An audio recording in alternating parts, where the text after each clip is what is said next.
अब है ऋतुराज। ऋतुराज का जन्म सन 1940 में भरतपुर में हुआ।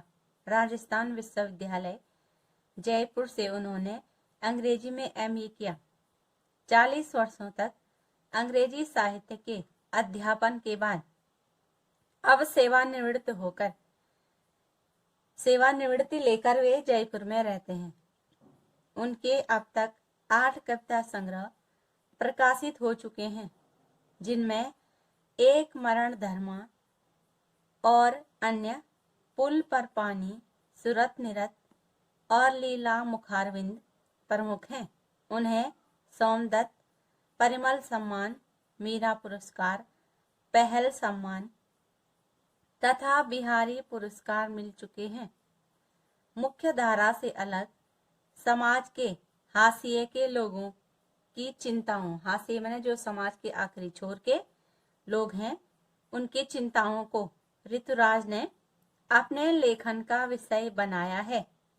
उनकी कविताओं में दैनिक जीवन के अनुभव का यथार्थ है, दैनिक जीवन की जो वास्तविकता है उनकी कविताओं में मिलता है और वे अपने आसपास रोजमर्रा में प्रतिदिन घटित होने वाले सामाजिक शोषण और विडंबनाओं पर निगाह डालते हैं, उन व्यक्तियों पर नजर डालते हैं।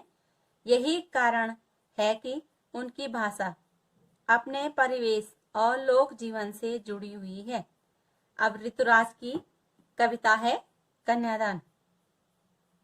कन्यादान कविता में माँ बेटी को स्त्री के परंपरागत आदर्श रूप से हटकर सीख दे रही है। कवि का मानना है कि समाज व्यवस्था द्वारा स्त्रियों के लिए आचरण संबंधी जो प्रतिमान गढ़ लिए जाते हैं, वे आदर्श के मूल में बंधन होते हैं। कोमलता के गौरव में कमजोरी का उपहास छिपा रहता है। लड़की जैसा ना दिखाई देने में इसी आदर्शीकरण का प्रतिकार है। बेटी माँ के सबसे निकट और उसके सुख दुख की साथी होती है।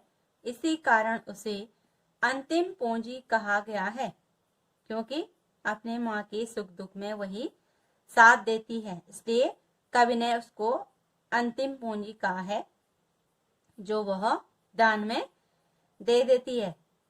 कविता में कोरी भावुकता नहीं, बल्कि माँ के संचित अनुभवों की पीड़ा की प्रामाणिकता अभिव्यक्त है। उसकी जो पीड़ा है उसकी प्रामाणिक अभिव्यक्ति कवि ने उसमें की है। इस छोटी सी कविता में स्त्री जीवन के प्रति ऋतुराज जी की गहरी संवेदनशीलता अभिव्यक्त हुई है।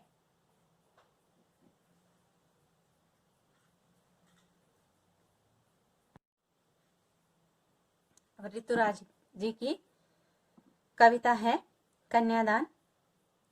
कितना प्रामाणिक था उसका दुख लड़की को दान में देते वक्त, जैसे वही उसकी अंतिम पूंजी हो।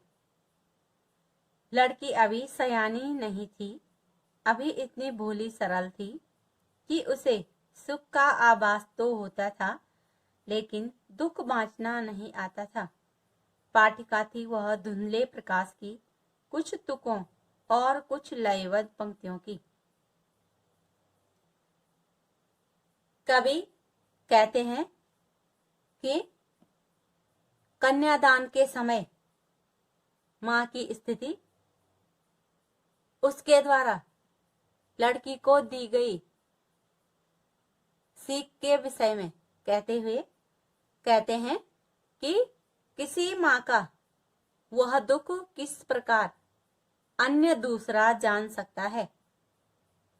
उसे विवाह के समय अपनी कन्या का दान करते समय जो हुआ होगा, मानो वह अपनी अंतिम पूंजी को दान कर रही हो। कवि कहते हैं कि विवाह के समय कन्यादान करते वक्त लड़की की उम्र सयानी होने लायक नहीं थी, सयानी नहीं थी, सयानी मैंने अभी वह समझदार नहीं थी, वह अर्थात वह कन्यादान के अर्थ को समझने योग्य नहीं थी। वह बहुत ही भोली और सरल स्वभाव की थी। वह सुख को समझती थी।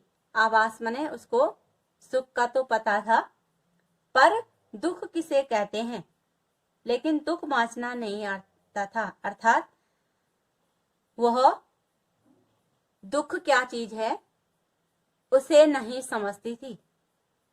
अभी वह इतनी सयानी नहीं हुई थी, वह सब कुछ सीख रही थी। कवि ने इसके लिए धुंधले प्रकाश में पड़ने वाली लड़की का बिंब चुना है।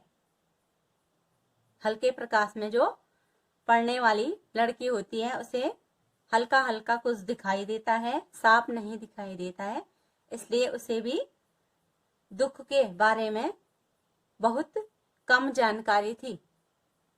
इस लड़की को अर्थात दुनियादारी की समझ बहुत कम थी, कुछ तुकों और कुछ लयबद्ध पंक्तियों की।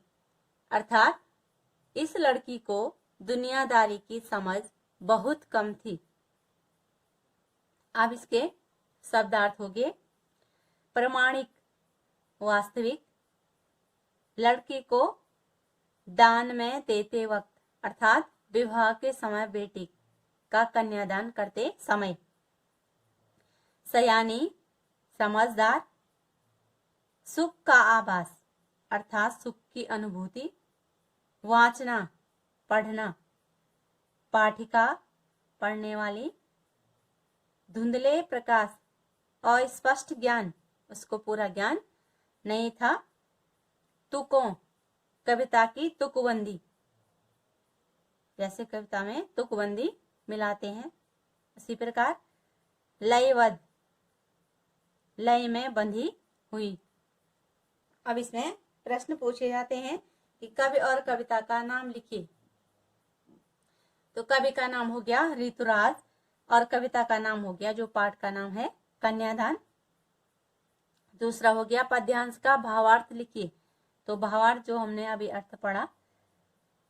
तीसरा हो गया पद्यांश का काव्यगत सौंदर्य लिखिए, तो काव्यगत सौंदर्य में पहला हो गया माँ के संचित अनुभव की पीड़ा द्रष्टव्य है, उसको अत्यंत कष्ट कन्यादान करते समय होता है, वह पीड़ा हमें साफ दिखाई देती है। दूसरा हो गया बेटी माँ के सबसे निकट और सुख दुख की साथी होती है, इसलिए उसको अंतिम पूंजी कहा है। तीसरा भाषा सरल, प्रवाहपूर्ण और लोक जीवन से जुड़ी हुई है।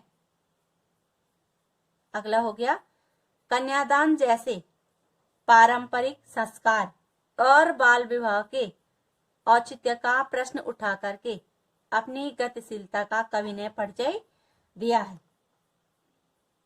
अगला हो गया लड़की की सरलता को दर्शाने हेतु कवि ने कौन सी पंक्तियां रची हैं, तो लड़की की सरलता को दर्शाने हेतु कवि ने निम्न पंक्तियां रची हैं। पाठिका थी वह धुंधले प्रकाश की, कुछ तुकों और कुछ लयबद्ध पंक्तियों की, ये पंक्तियां कवि ने चुनी है। अगला प्रश्न अंतिम पूंजी के रूप में कन्यादान की जाती बेटी की तुलना कितने औचित्यपूर्ण है, या माँ को अपनी बेटी अंतिम पूंजी क्यों लग रही है। तो कवि सुखद भविष्य के लिए दिन रात परिश्रम करके संपत्ति का संग्रह करता है, किंतु उसकी उस जमा पूंजी को यदि कोई उससे सदैव के लिए ले ले तो उस समय उसे जो दुख होगा उसकी कल्पना नहीं की जा सकती है। ठीक वही स्थिति कन्यादान के समय कन्या के माता पिता की होती है।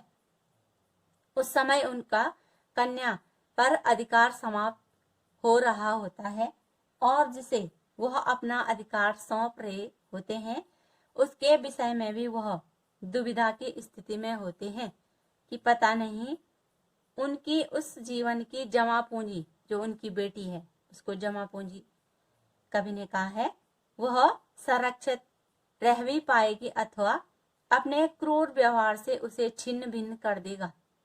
निसंदेह कवि ने कन्या की तुलना अंतिम जमा पूंजी के रूप में उचित ही की है। अगला प्रश्न हो गया, किसका दुख प्रामाणिक था और कैसे?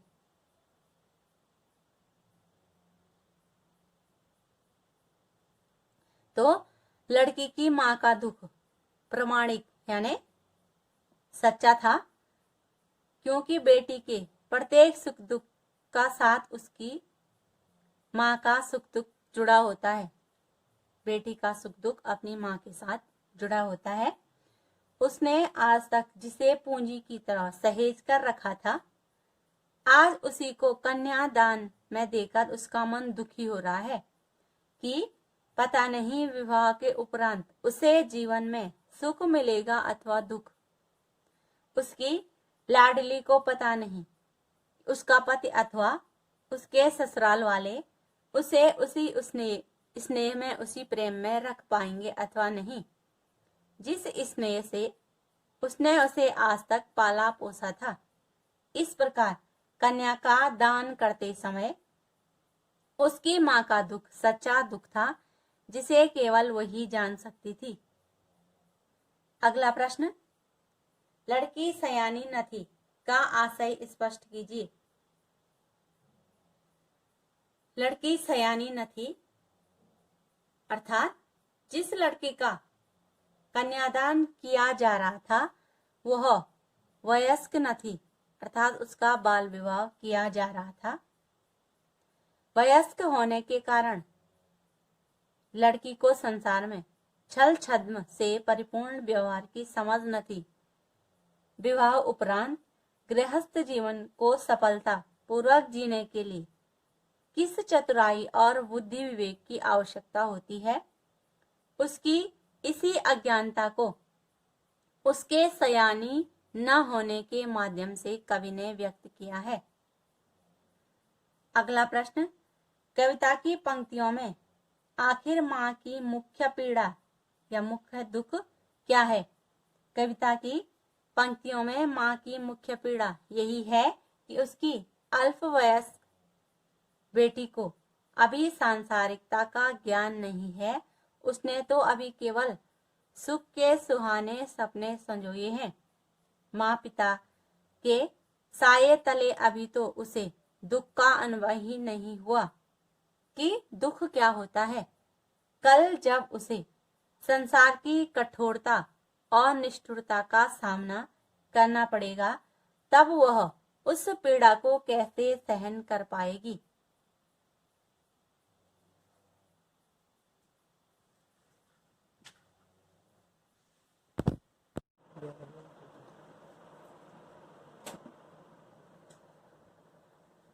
माँ ने कहा, पानी में झांककर अपने चेहरे पर मत रीझना।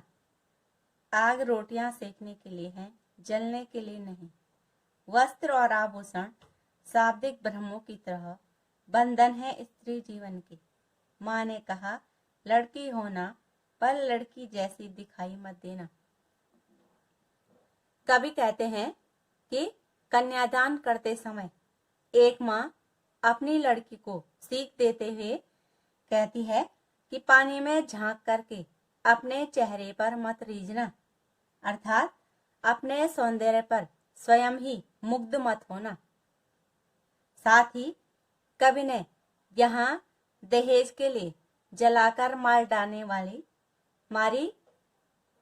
जाने वाली कन्याओं की स्मृति करते हुए कहते हैं कि आग लड़कियों को जलाने के लिए नहीं बल्कि रोटियां सेकने के लिए होती है। माँ लड़की को ऐसा कहकर दहेज के लोभियों पर कटाक्ष भी कर रही है और अपनी पुत्री को सावधान कर रही है। वह अपनी पुत्री को आगे समझाते हुए कहती है कि वस्त्र और आभूषण शाब्दिक भ्रमों के समान बंधन है। स्त्री जीवन के लिए तुम इसके लिए स्वयं उन आभूषणों पर आकर्षित मत रहना। लड़की होना पर लड़की जैसी दिखाई मत देना, अर्थात कोमल बनी रहना, पर इस कोमलता को अपनी कमजोरी मत समझ लेना। अब इसके शब्दार्थ हैं, रीझना माने मुग्ध होना, आभूषण गहने, शाब्दिक भ्रम शब्दों द्वारा उत्पन्न किए गए भ्रम। अब इसमें प्रश्न पूछे जाते हैं, कवि और कविता का नाम लिखिए। तो कवि का नाम हो गया ऋतुराज, कविता का नाम हो गया कन्यादान।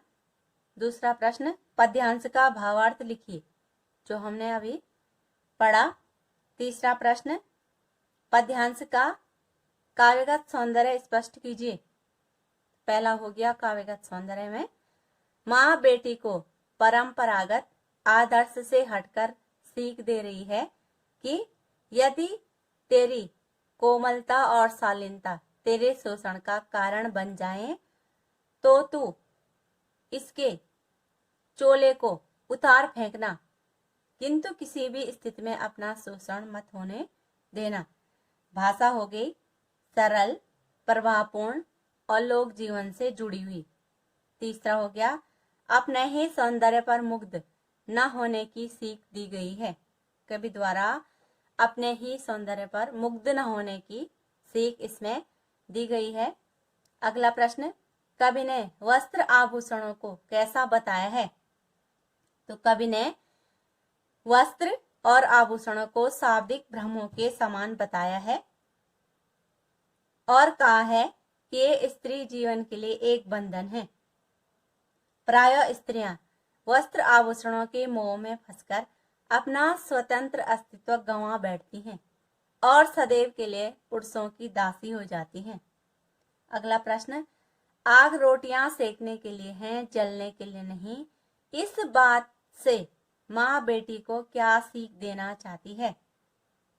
विवाह के समय एक माँ अपनी बेटी को सुखद जीवन का मूल मंत्र समझाती हुई सीख देती है कि बेटी कभी अपने सौंदर्य पर घमंड मत करना, क्योंकि यह घमंड कन्या के जीवन को आग की तरह जलाकर भस्म कर देता है। जैसे आग का समुचित उपयोग करके उस पर रोटियां सेककर जीवन को ऊर्जा प्रदान की जाती है, ठीक उसी प्रकार अपने रूप सौंदर्य का उपयोग अपने पति को जीवन की ऊंचाइयां प्राप्त करने के लिए करना, क्योंकि आग की उपयोगिता, उसकी सार्थकता रोटी सेकने में है, किसी को जलाने में नहीं। अगला प्रश्न, लड़की होना पर लड़की जैसी दिखाई मत देना। इस पंक्ति में कवि ने किस पीड़ा को व्यक्त किया है? लड़की होना पर लड़की जैसी दिखाई मत देना, इस पंक्ति में कवि ने किस पीड़ा को व्यक्त किया है? लड़की होना पर लड़की जैसी दिखाई मत देना, इस पंक्ति के द्वारा कवि ने नारी जीवन की विसंगतियों की ओर संकेत किया है। नारी के अभिशप्त जीवन की उस पीड़ा को यहाँ अभिव्यक्ति मिली है उपयोग की वस्तु के रूप में, जिसे नारी को पल प्रतिपल सहन करना होता है। यहाँ कवि ने लड़की जैसी दिखाई मत देना के द्वारा इस पीड़ा के निदान का भी संकेत कर दिया है कि यदि लड़की अपनी योग्यता और कर्म निष्ठा के बल पर स्त्री के अवला रूपी चोले को उतार फेंके तो वह भी जीवन की रंगनियों का पुरुषों के समान उपयोग करती हुई जीवन को आनंद से भर सकती है। अगला प्रश्न हो गया, माँ बेटी को अपने चेहरे पर न रीझने के लिए क्यों समझाती है? तो माँ बेटी को अपने चेहरे पर रीझने के लिए इसलिए समझाती है कि उसका अपने रूप सौंदर्य का घमंड प्रायः उसके लिए प्राण घातक हो जाता है। अगला प्रश्न, वस्त्र और आभूषण स्त्री के जीवन के बंधन कैसे हैं?